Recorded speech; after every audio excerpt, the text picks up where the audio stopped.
Hello everyone, we are Jia Xiaoli, Yongwei Li, Xiao Xiaoyang, and Yu Jiang.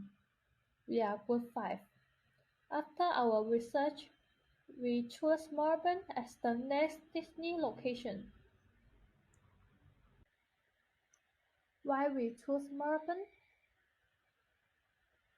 The reason for choosing Melbourne are the following factors. Let's look at them together. We chose Melbourne because Melbourne is a market with potential. In terms of population, it's the second largest city in Australia. From the policy point of view, it pursues an independent policy and provides a good environment for business development. From an economic point of view, its economy continues to grow, providing a good foundation for frequent investment. Geographically, the southern part of Melbourne is a seaside city, so we chose to build a vacation park with the turn of the ocean. The park is mainly divided into inner and outer part. The outer part has a playground, souvenir stores, train restaurants, etc. The inner part is mainly divided into 5 areas. Ocean Road is composed of motorized rides for adults. Dreamwater City is the largest aquarium and underwater road restaurant. Ocean Fall Park is a place for visitors to take some photos. Tropic Rainforest Road is a park with tropic rainforest landscapes. The Children Park is a special park for children under 6 years old. There is an information station between each turn park to help the visitors.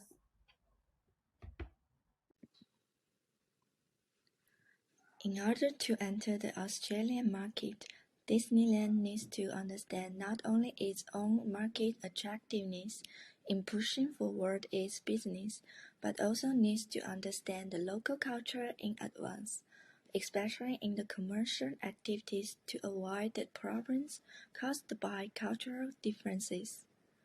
Therefore, Part 1, as shown in the figure, is based on the whole Hofstede and Mayer's cultural models. We can roughly understand that Australia is a typical low-contact culture with a monochronic and high territoriality conscious. Moreover, Australia is a highly individualistic culture with a strong focus on a democratic society. Therefore, they have a low power distance in their business operations, and people can express their opinions equally.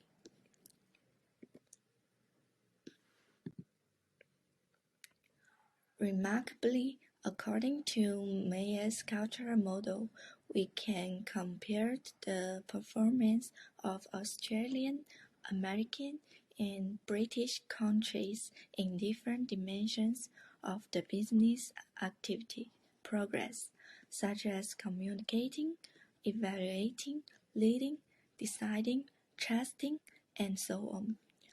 We can find that Australian is basically similar to the US and the UK in all dimensions except for a slightly noticeable difference in decision making.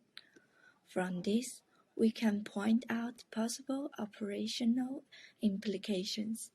On the one hand, there is a need to match the Australian way of decision making in business negotiations, and on the other hand, there is a need to localize products or industrial chains with reasonable pricing and quality assurance.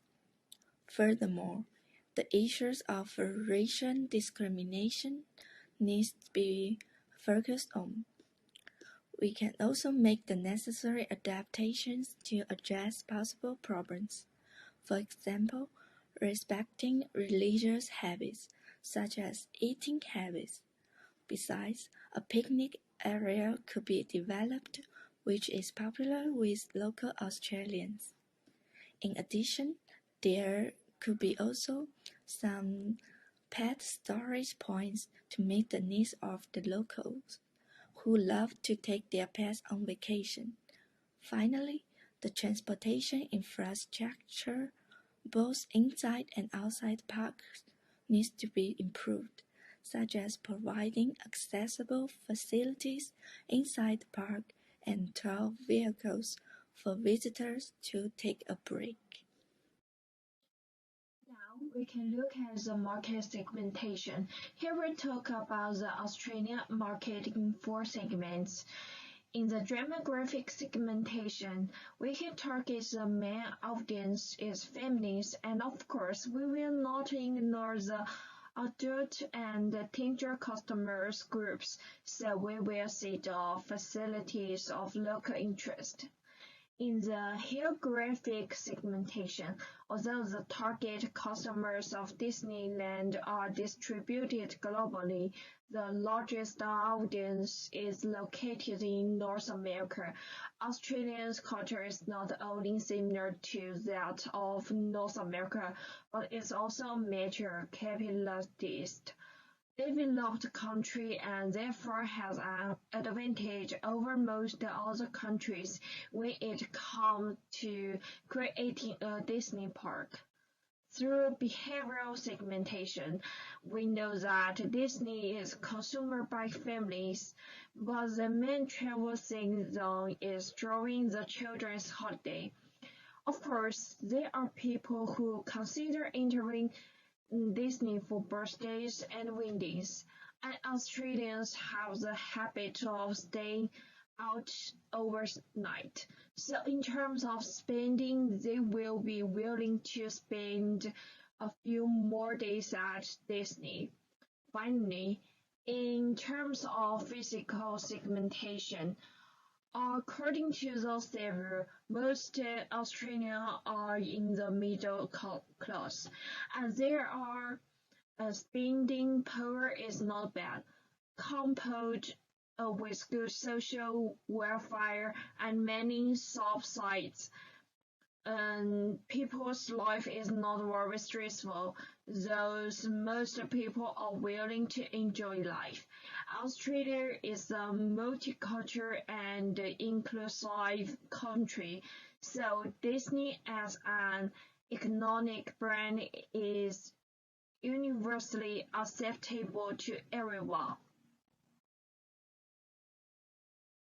Target market for Australia was developed for all ages, with a particular focus on the needs of cross-age families as well as couples.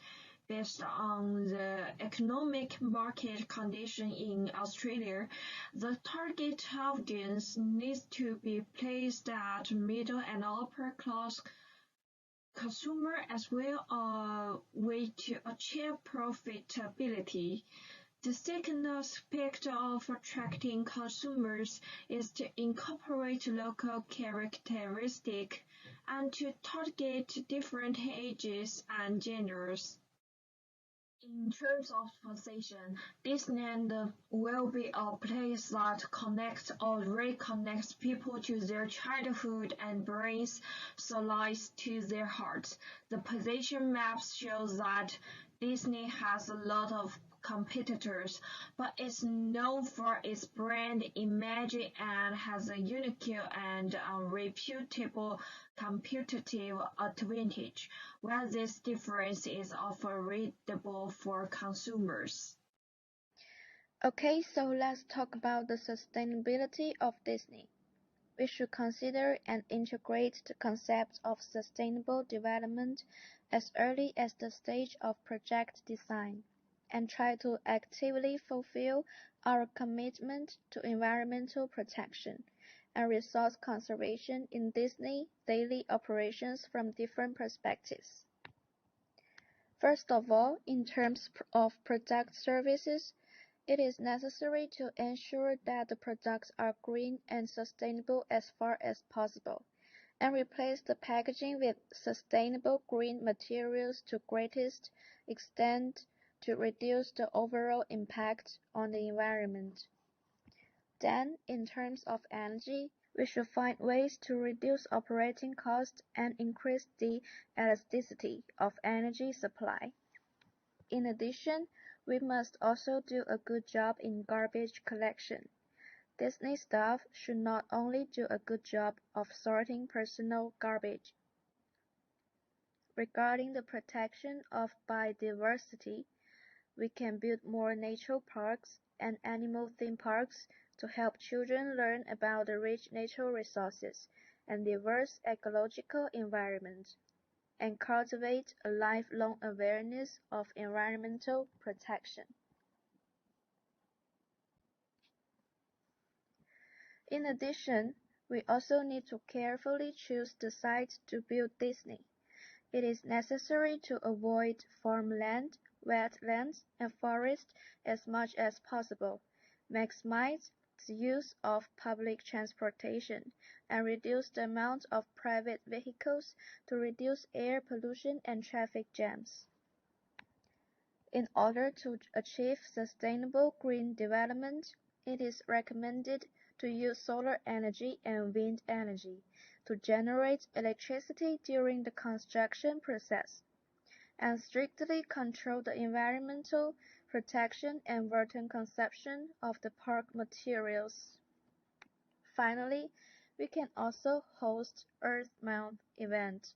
Every April will be Earth Month. Disney can celebrate Earth Month with tourists and raise people's awareness of nature and environmental protection. Robert Chapek, chairman of Disney Parks, Experiences and Consumer Products, said, "We have invested mysterious magic in Disney parks around the world to continue to reduce our environmental carbon footprint.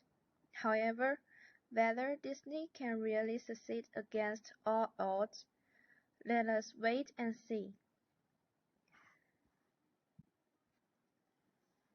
Well, our time with Disney is over. Thank you for watching, and see you next time.